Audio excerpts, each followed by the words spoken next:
Ketika anak batuk sudah minum obat, belum sembuh juga, kita uap aja deh. Alat uapnya kita pakai dari Omron.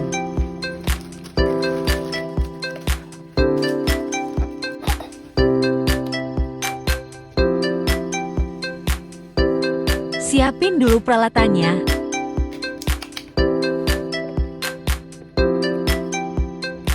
Larutan bisolvon khusus untuk uap.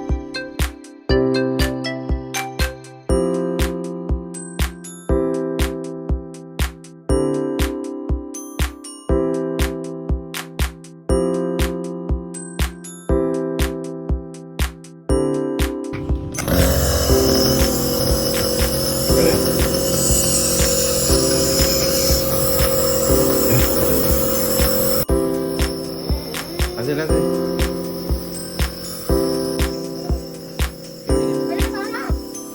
Kita pakein uapnya ke si kecil. Cukup 10 menit aja. pegang. Napas biasa.